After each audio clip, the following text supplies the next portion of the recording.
So you've done the physio exercises, you've rested, you've built back slowly, and yet you still keep breaking down every time you try and build towards race fitness. Every 4, 5, 6 weeks, like clockwork, your body gives out, and you're starting to wonder, is this just how it is now? Are my best running days actually behind me? But here's the truth, you're not too old, and you've definitely got plenty of great seasons left ahead of you.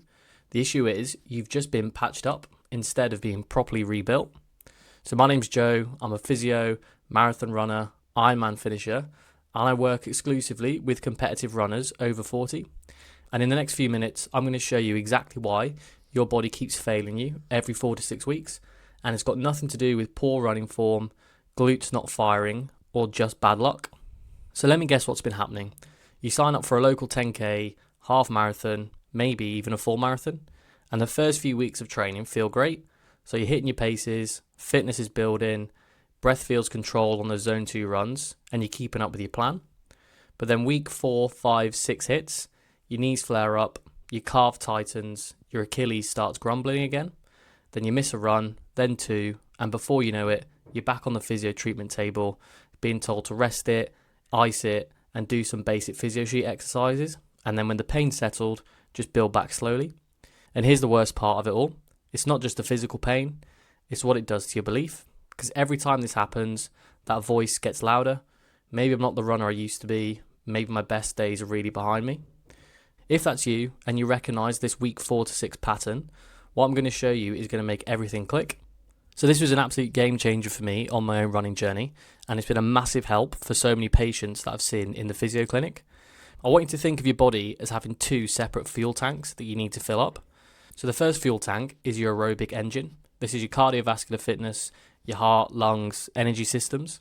Now, if you've been a runner for a few years, maybe even decades, you already have a strong aerobic base. And yes, you will decondition if you've not been able to run at the volume and intensity that you want to. Maybe you've been building back from a previous injury, or you just haven't been racing as much recently.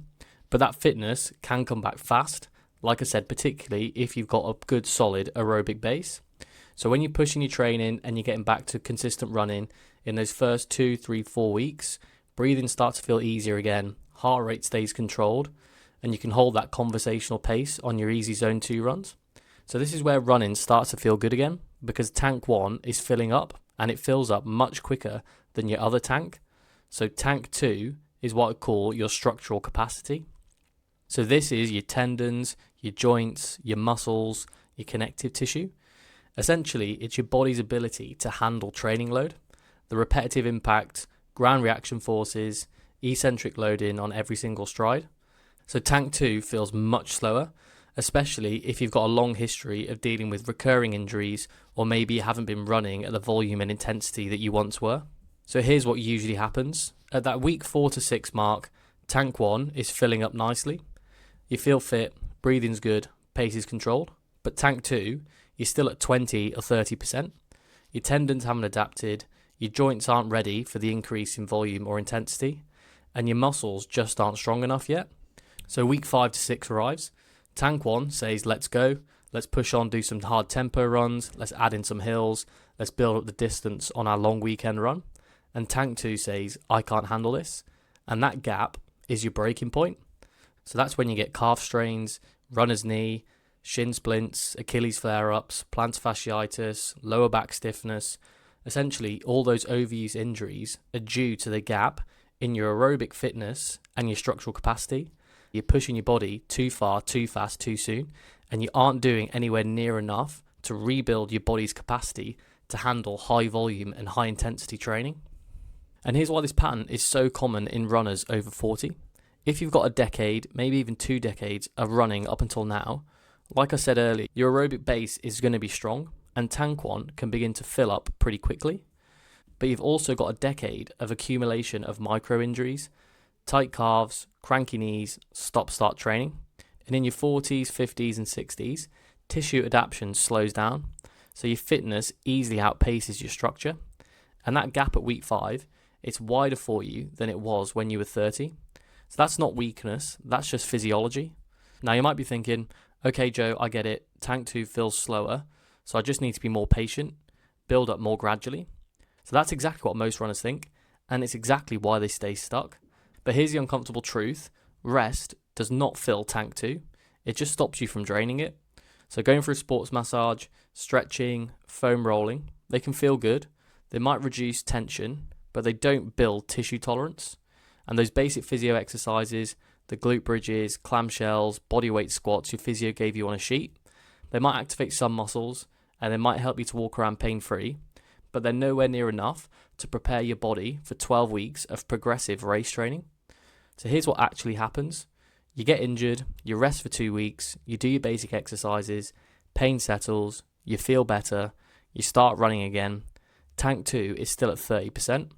Nothing changed, you didn't rebuild capacity, you just reset the clock on when you'll break down again. And that's why you keep looping. Injury, rest, rehab, running, injury, rest, rehab, running. So you're managing symptoms, but you're never rebuilding your capacity. So the question then becomes, what actually fills tank 2? If it's not rest, if it's not massages, if it's not basic exercises, what builds the structural capacity your body needs to handle race training? Well, here's the part that keeps most runners stuck, because so many runners believe that they need to do strength training, which is absolutely right. You need to be doing running specific strength work, but the vast majority of runners are not doing the right strength work to fill up tank 2. So you might be doing some glute bridges and clamshells 3 times a week, and you might even be going to the gym, doing squats, deadlifts, following a program, and you're still breaking down at week 5. That's because building structural capacity for running requires 3 very specific things, and generic physio exercises don't have them. Random gym programs don't have them. Even most runner strength programs don't have them. And without these 3 things, you're just going to be going through the motions. You're maintaining your current capacity, maybe even building your weaknesses, but you're not building resilience. So now you understand the 2 fuel tanks. Tank 1, your aerobic fitness, fills up much faster than tank 2, your structural capacity, and that gap is your breaking point. But here's the thing, if you don't know what actually fills tank 2, you're going to stay stuck in this loop. You'll keep breaking down, you'll keep wondering if your best running days are behind you, and eventually you might throw in the towel. So I've made a full video breaking down exactly why the strength work most runners over 40 are doing isn't building structural capacity and isn't filling up tank 2, and what 3 requirements your strength work must hit if you're going to fill up tank 2 properly. So if you're serious about getting past this week 5 to 6 breakdown and you want to get back to racing competitively and smashing PBs, go and watch that video next.